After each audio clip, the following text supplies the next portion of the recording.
الجيل ده خلاص تم تخليده في تاريخ كرة القدم المصرية كأول جيل بيكسب ماتش في كأس العالم، وتقريبا احنا أول مرة نجيب أكتر من جون في ماتش في كأس العالم. فعملوا حاجات كتير قوي، في نفس الوقت صعدتوا من مجموعتك في كأس العالم لأول مرة في تاريخك. المنتخب المصري الجيل ده بالذات عامل أرقام ما حصلتش قبل كده.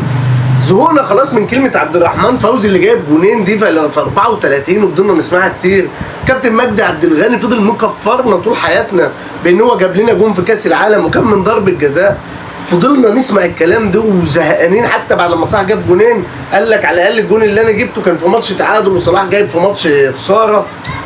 فكنا احنا بنسمع حاجات في زهقنا منها خلاص، لغايه لما كابتن مجدي عبد الغني قال الكلمة السحرية في خدهم بيضة. دي المكسب في خدهم بيضة. فكان الحل بالنسبة لنا فعلا هي كلمة في خدهم بيضة. تحس ان اللعيبة خلاص جالها جرعة فسفور كده لما سمعوا كلمة في خدهم بيضة ولعبوا كورة بجد. مع انك ما كنتش متخيل بعد الشوط الاولاني بالذات ان منتخبنا يقدر يرجع. انا ما اعرفش حسام حسن عمل ايه ما بين الشوطين، مسك كورباك سوداني، مسك ايه انا ما اعرفش. بس اللي انا اعرفه ان مش مهم الماتش خلص خلاص وانت كسبت. المهم ما بعد الماتش، المهم انت باصص لفين على ماتش ايران، المهم دماغك جايباك وهتبقى مركز ولا لا في ماتش ايران اللي هو الماتش بقى الاهم كمان. تكسب تاني ماتش في كاس العالم، تتاهل اول مجموعتك على منتخب اوروبي اللي هو بلجيكا، في نفس الوقت تقابل منتخبات اسهل بعد كده في دور ال 32، فتقدر ان شاء الله تتاهل دور 16. فهو الماتش الجاي هيرتب حاجات كتير قوي بعدين، يترتب عليه حاجات كتير قوي بعدين. فهو ماتش مهم، وليكن كمان ده اهم ماتش في المجموعات كلها. اهم ماتش نيوزيلندا انت كسبته، اهم ماتش بلجيكا اللي انت تأهلته بأداء عالمي. فالفكره ان انتوا كجيل كتبتوا تاريخ. وعلى فكره حتى لو طلعنا من المجموعات الجيل ده يفضل الناس فاكراه، والله الناس هتفضل فاكراه حتى لو زعلنا، لان انت اول جيل تكسب ماتش في تاريخ مصر في كاس العالم.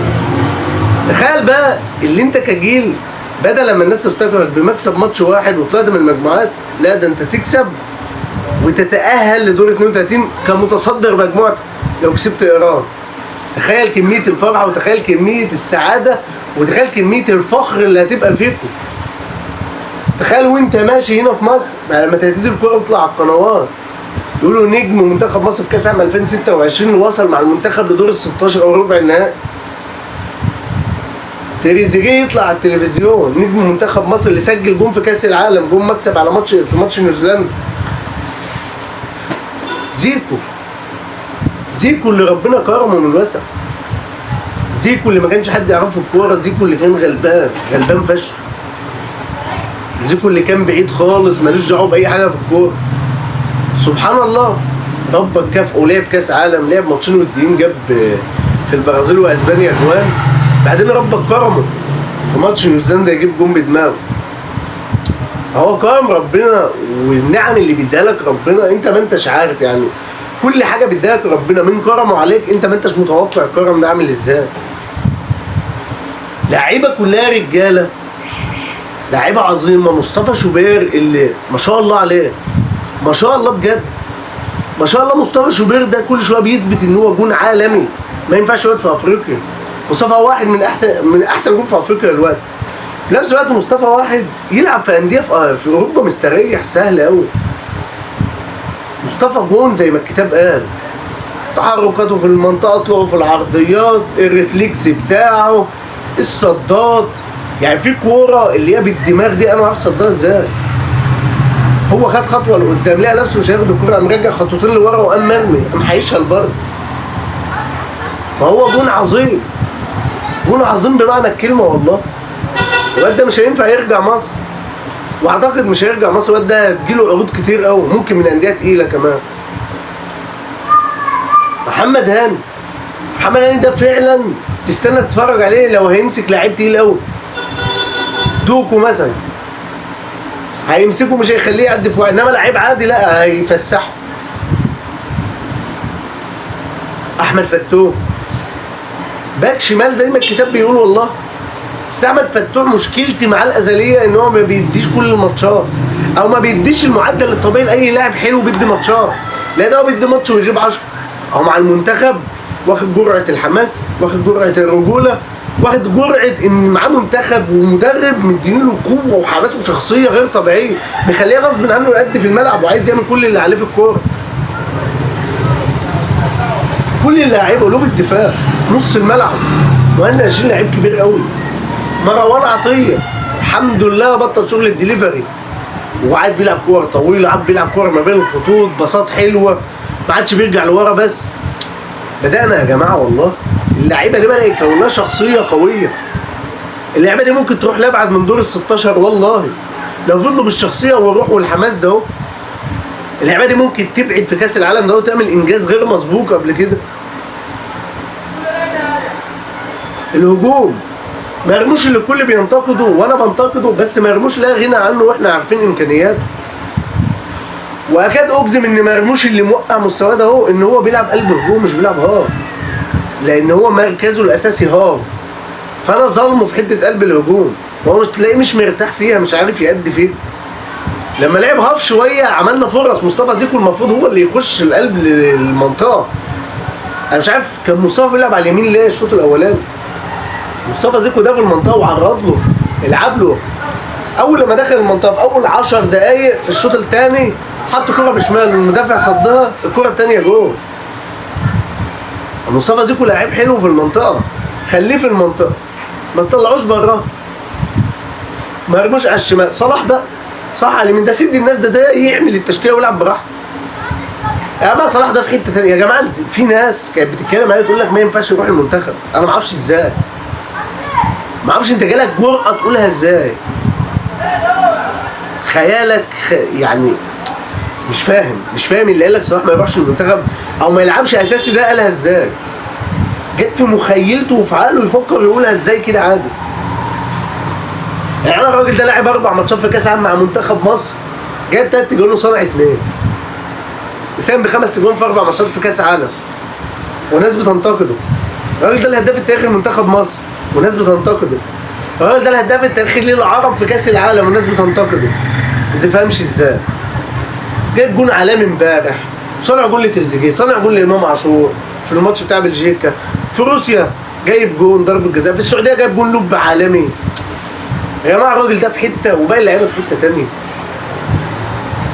محدش ينتقده، محدش يتكلم عليه، مش ما ينفعش. بالمنطق انت ازاي بتتكلم عن صلاح؟ ما ينفعش تتكلم عن صلاح مهما حصل. حسام حسن ده اهميه المدرب الوطني. المدرب الوطني اللي هو خايف على البلد ونفسه يعمل حاجه للبلد زيه زي اللعيبه ويمكن اكتر. المدرب الوطني اللي مدي حماس وشخصيه للاعيبه ما كانش بيديها لهم اي مدير فني اجنبي. المدرب الوطني اللي عارف قيمه اللعب في كاس العالم باسم منتخب مصر. المدرب الوطني المحب والعاشق لمنتخب بلده زيه زي اللعيبه. يا جماعه احنا بنبني جيل تاريخي. سيبك من صلاح، سيبك من تريزيجيه، سيبك من اللعيبه الكبار، بس انت بتبني شخصيه لجيل بعد كده او اجيال بعد كده. لا احنا منتخبنا عمل قبل كده، احنا ما نعملش ليه تاني؟ احنا في كاس العالم. فاللعيبه بتبدا تبني شخصيه قويه لما بعد تخليهم بعدين واثقين ان هم يقدروا يعملوا حاجه. يعني دور المجموعات ده يبقى بالنسبه لهم حاجه سهله عبيطه. لا انا اقدر اعمل، انا اقدر اعدي دور المجموعات بكل سهوله. فيا جماعه اللي احنا بنعمله يترتب عليه ما بعد ان انت بتبني شخصيه اقوى من دلوقتي باداء احسن من دلوقتي تقدر تعمل بيه حاجه في كاس العالم بعدين اكتر من كده. وفكره المدير الفني الوطني اللي هو زي حسام حسن او اي مدير فني وطني ده لازم تبقى سايده عندنا، لان ده اللي بيجيب مع منتخب مصر. فاهم حاجه كونك عندك شخصيه كبيره جدا وشخصيه تخلي الجيل اللي بعدك عايز يعمل زيك واحسن منك طبعا، مش عايز يعمل زيك بس عشان اسمهم يخلد في التاريخ. فده حاجه كبيره قوي. المنتخب المصري بيعمل انجاز غير مسبوق، انجاز عمره ما اتحقق. انك تكسب ماتش في كاس العالم عمرها ما اتحققت. انك تتعادل مع منتخب اوروبي في كاس العالم عمرها ما اتحققت، لا وبتكون احسن في الماتش. انك تجيب فوق الجون في ماتش في كاس العالم عمرها ما اتحققت، اديك جبت 3 في ماتش.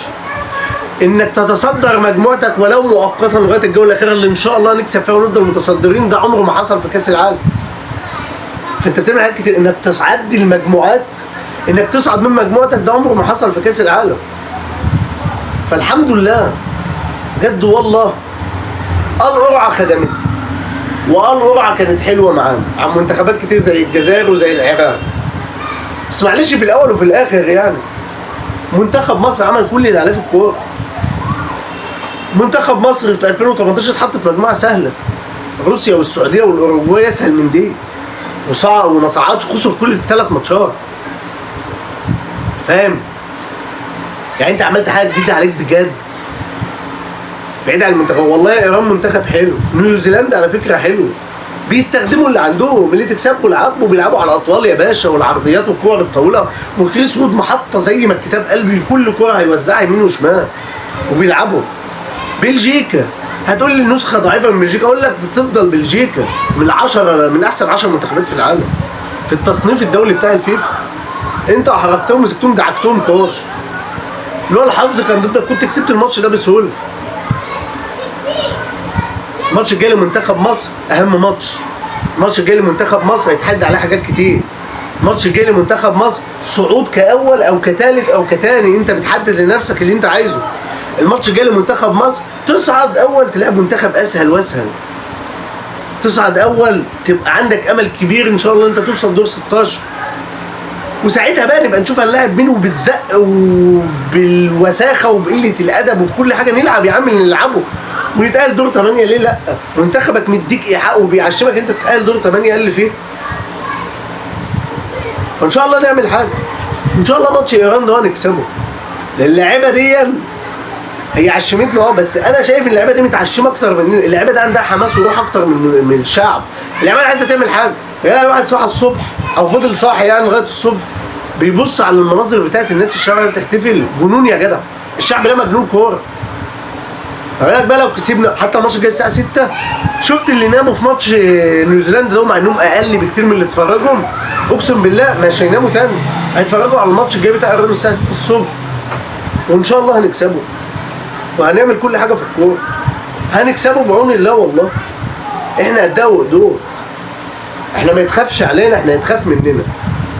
فان شاء الله خير، ان شاء الله هنكسب ماتش ايران الجاي نتيجه ان شاء الله وبكلين شيت، نتأهل اول مجموعتنا، نقابله في دور ال 32. المهم ناخد كل ماتش بماتشه، المهم دلوقتي ماتش ايران وان شاء الله نكسب، ان شاء الله نتصدر مجموعتنا ونصعد، وان شاء الله مصر تعمل انجاز كبير قوي في كاس العالم يفرحنا احنا كشعب مصر.